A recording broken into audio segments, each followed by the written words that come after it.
Hey YouTube, let's do the weekly reading for whoever needs a weekly reading, not specific to any signs. How are you doing? I'm just going to work with the Tattoo Tarot today, and we've got that new moon. Now, what's bugging me is the full moon this month is in Aquarius, so for the new moon just to be in Cancer is not in direct opposition to a full moon in Aquarius. So it's possible, and those are the notes that I made like months ago for my astrology book, but I want to say that there must be, it's either close to being a split new moon with Leo, something like that. I haven't had a chance to double check, but I was pretty thorough at the time. And so I feel like there's a combination of purging toxic behavior or toxic situations.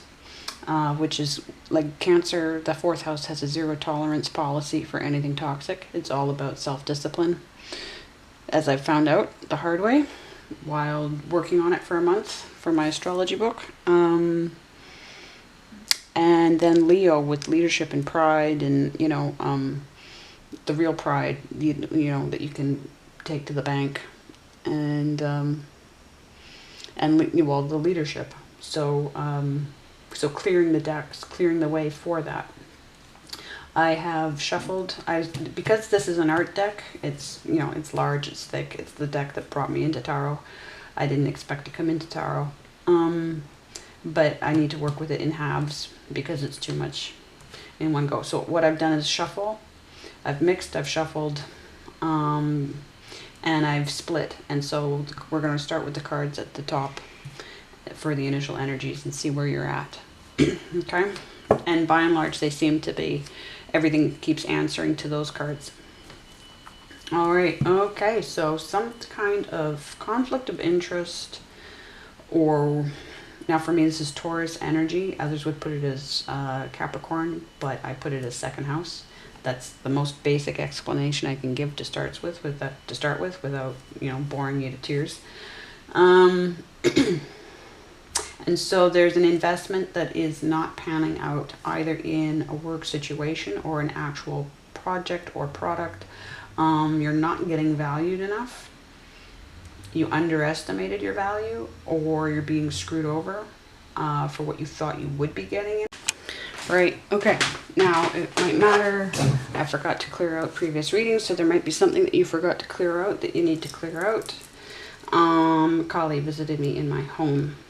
And I come from, previous to that, I had spent from birth 26 years in various denominations of Christian churches. And I still love Jesus, but I was finished with the church as of 2006. And so I've been in full following God mode off the grid since always. But anyway. So it means so much that this deck was used to bring me into tarot, because here she is. I've got the Three of Wands underneath, but here she is. This is Kali. This is the tongue sticking out. They've done a lovely job. Megamundan is the artist. Because her tongue, the Rolling Stones use it, yes, but that's her tongue. And she is the Demon Eater child protector. Very protective. And everything that she gets me to do is all about protecting children. So at first when she appeared, I thought she was a demon, and then I found out that it took me about 6 to 8 months to find out who she actually was. Now, so in terms of what she represents, what this card represents, this is like almost my most angelic card in this deck, right? The most, well, better than angel, most protective card. And so there's a level of, she's not protecting this connection. She's saying, she's done with it. Maybe she was never for it, but we have her as divine timing here and some kind of intervention, because if she weren't intervening, she wouldn't be showing up, right? If she didn't have something to say about it, she wouldn't be showing up. So she does have something to say about it. Now, and this is a time-sensitive reading for this week, for this lunar energy.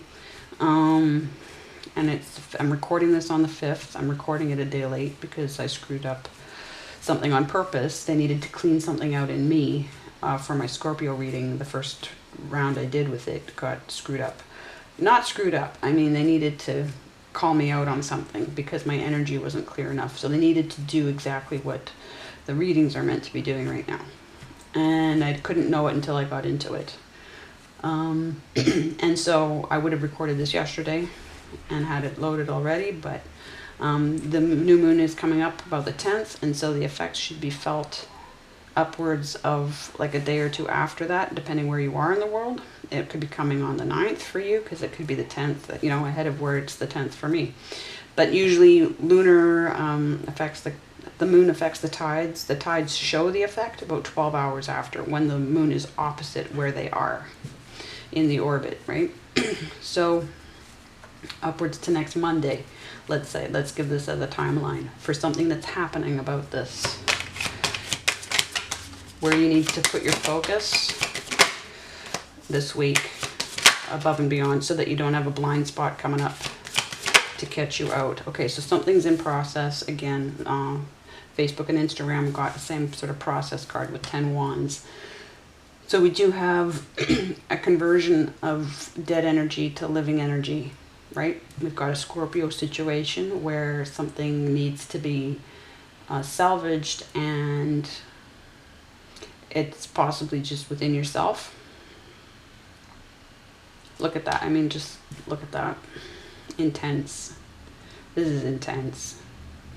There's just a lot of, like, you know, she loves her sword. Her husband, Shiva, lay down on the battlefield. She went mindless, right? Avenging and killing. And he was like, we can't stop her. She's far gone.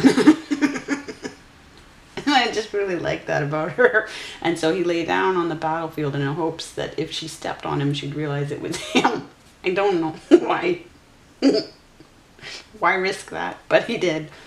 And she stepped on him. And this is her stepping on him. There he is down there. Oh, I'm laughing just because. And she realized it was him. And it called her back to her senses, right? Maybe if he'd called her name, that would have been a slightly safer thing to do. But, so, he made willingly a martyr of himself to bring her back to her senses. And, you know, but she does bring a tremendous amount of energy to a situation that is like, no, you, I will scare the shit out of you if it helps you. No worries.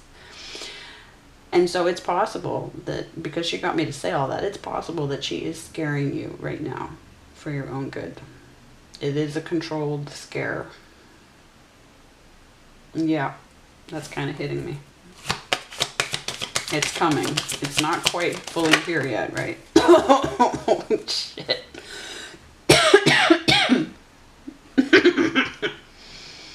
Okay, so the choices card, Gemini energy. We go from Taurus to Gemini energy for me. And of course we've got Capricorn energy there. Devil's in the details. Devil's in the details. Scorpio energy, my goodness me. Look at all this. What the hell? Now, is this Lover's card a good thing? I mean, it's not in the reverse. And it's a gift. It's a 6. And I feel like, since I just finished talking about her scaring you, this is the fear. But let's find out. Okay. We've got really strong conviction here. 8 of Swords. This is like my Houdini card. This is where you prove, this is mastermind thinking, the beginning of end phase. So for me, it's 11th house, not so much Gemini. Because Gemini is what you know. Gemini is like a taking on board information and being the sponge. And then the 11th house is, you know, your humanitarian, what you do with it, right? It's mutable. It is dependent on others. And so this person appears to be trapped by 8 swords. And I would argue that often enough they actually are trapped by other people. Usually the interpretation is that you've done it to yourself. But I really just don't feel that way. I think it's about proving yourself to yourself. Maybe because tarot creators really don't like critical thinking. They want you to follow, same as any religion, they want you to follow the Hermetic, Kabbalistic prescription of being. Same as anybody else, same as everything else they spawned. Because if you look at a lot of religions, you've got heavy duty Masonic interference with all of them, or, you know, Genesis in most of them. So even when the ones you think wouldn't, if you look up, if you go to MasonicFind.com, if you go into their histories, and then they show exactly when they showed up in countries and how they got involved, it's there. So I would say, by and large, there are other people that put those swords around you, and they're convinced that you can't solve it, and for a while you're convinced as well. And then boom, your critical thinking, all your kinds of thinking, intuition, reason, paradoxical thinking, very much paradoxical thinking. You are and you aren't, and that's usually the trick, right? But your ability to wade through and cut through, and at the same time stay emotionally intelligent, yes? All of a sudden, boom. Now we're leading back to a 7 of Swords, a transformation of knowledge and thinking and communication. So that's maybe where we are, that's where we're transforming. Now what it has to do with the Lover's card,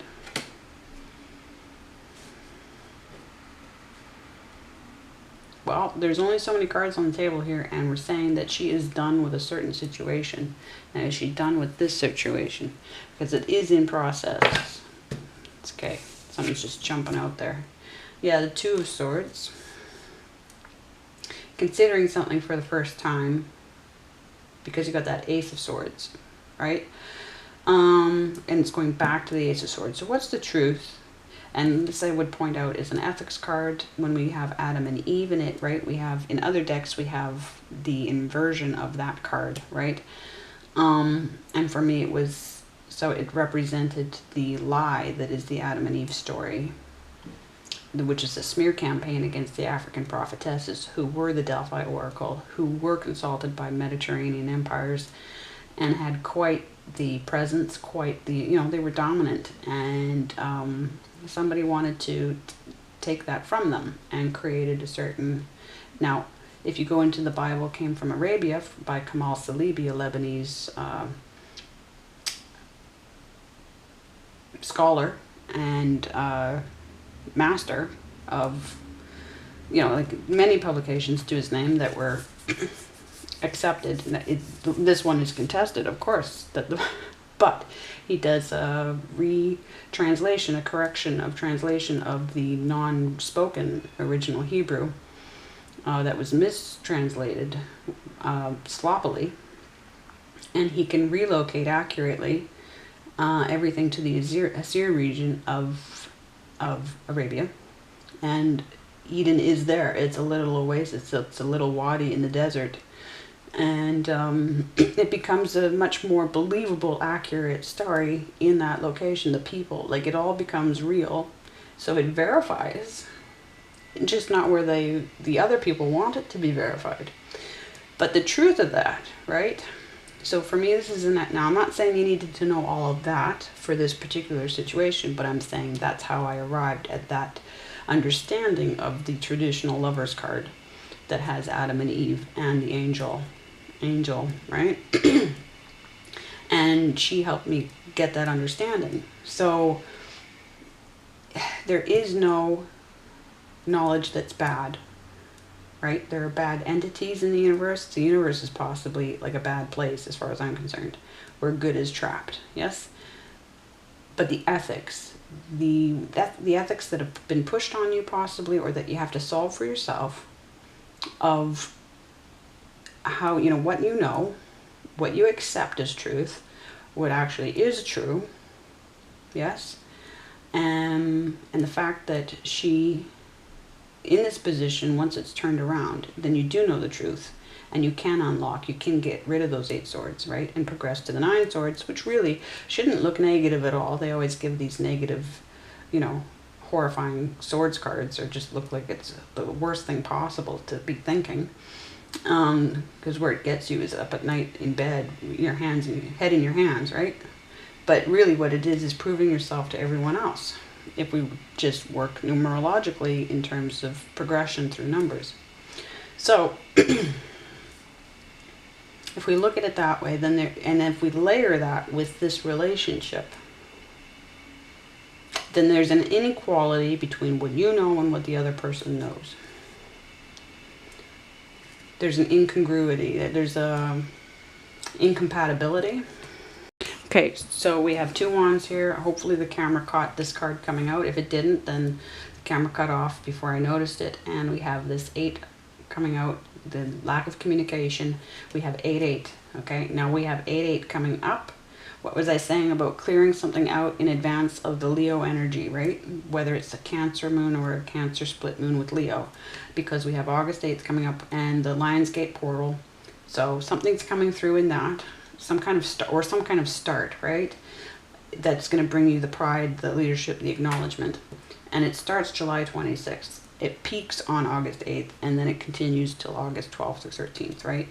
And so the fact that I have 8-8 here, we have, but both leading back to 7-7, right? So it could be that July 7th. Yes? Very interesting because I'm recording this on the 5th. So as of July 7th, something could be in progress. Yes. About this truth.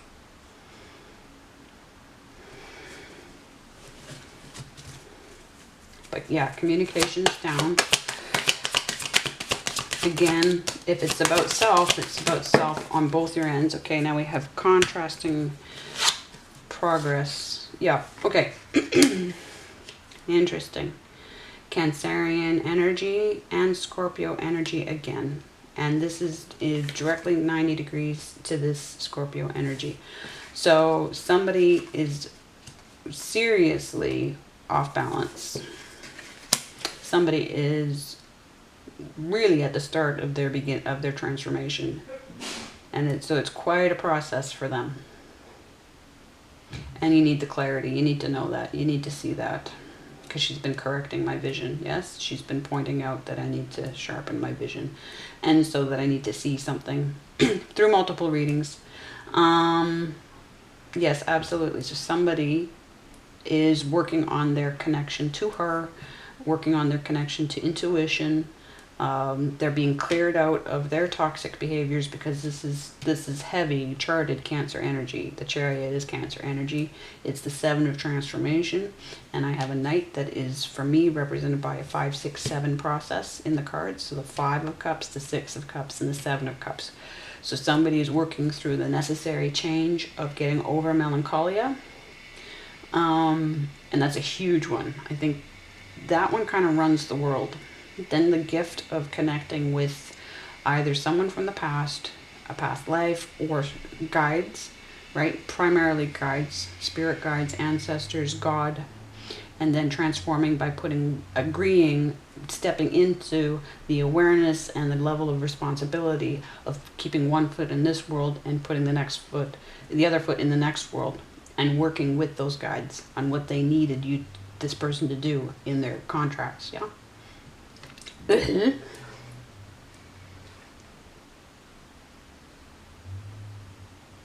But yeah, I think otherwise this relationship actually could be very scary.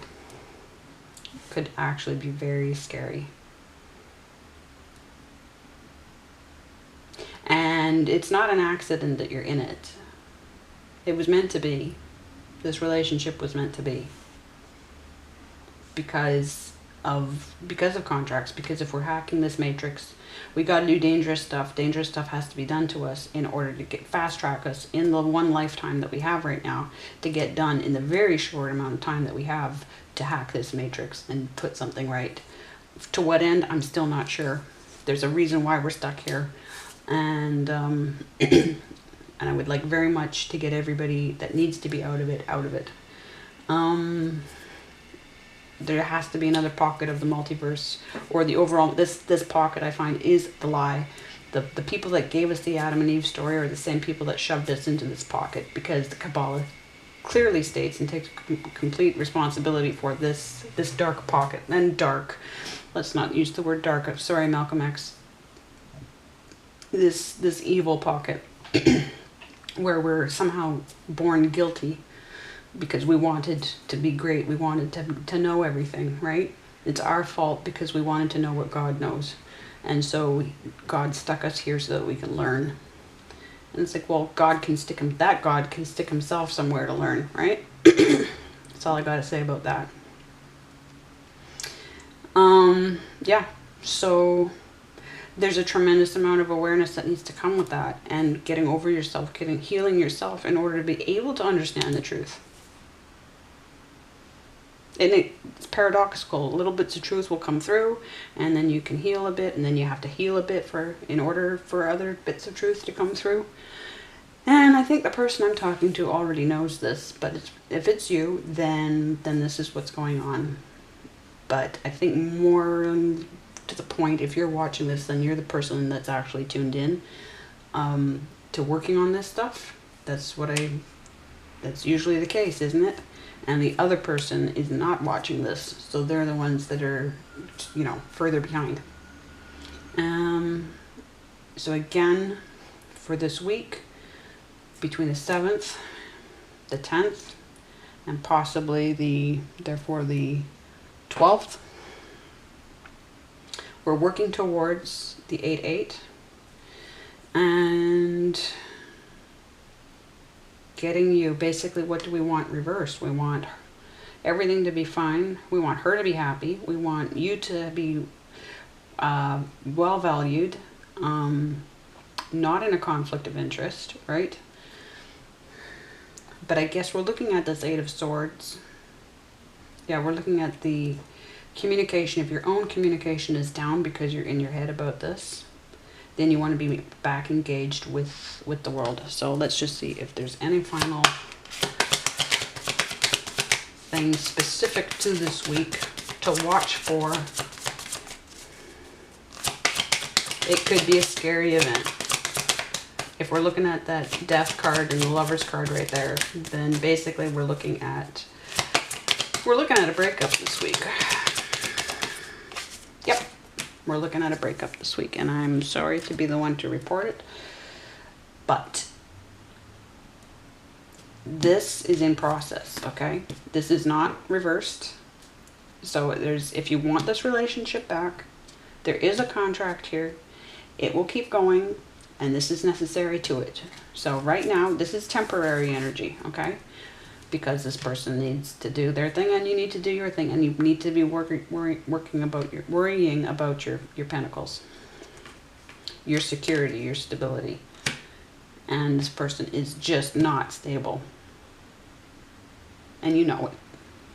So they're going to do something to solve it for you. You just have to go with the flow once it comes. Don't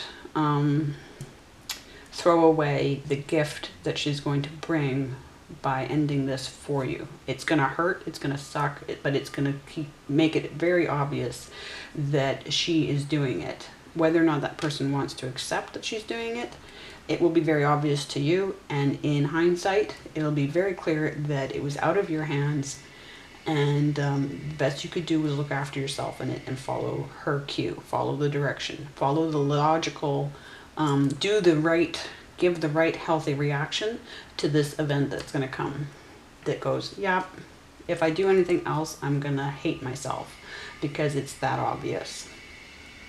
So he's either going to do something really stupid, but you know what, it's going to be based on whatever this person set up that is going to let you down, that keeps coming up as a trigger, and she's going to push that button and bring in something that just completely highlights exactly all the stuff that this person has left unresolved. Yep. So he laid the groundwork for it. Yes. He'll be caught by surprise. She'll be caught by, I don't mean, sorry guys, he or she or they will be caught by surprise as much as you, because they'll be called out by this event, right? But yeah, she'll leave, and wishful thinking might say, no, they might try to pin it on you, right? Your decision. And you'll know in your core, your gut will even react against doing anything else. It'll just say you can't possibly, you can't. And you'll be so desperate to feel okay and not a victim. Yeah, it's going to victimize you. It's going to victimize you. And I'm sorry. And then you're not going to be a victim anymore. And you're going to know it. God, this is such a hard war to fight in, but that's what it is. There's a bigger war going on, and this is part of you being the warrior that you are. And thank you. Okay, I'll be back in a week. Much love. And look after yourself for God's sake. Never mind for God's sake, even for your own sake. God can look after God, but you need to, this is your opportunity. You can run. I've done it myself, even with the people that I love the most, okay? And you got to pay it forward. You're going to pay it forward. You're going to do the right thing. You're going to pay it forward. None of it's over, but this is just an absolutely critical, pivotal moment for success, future success.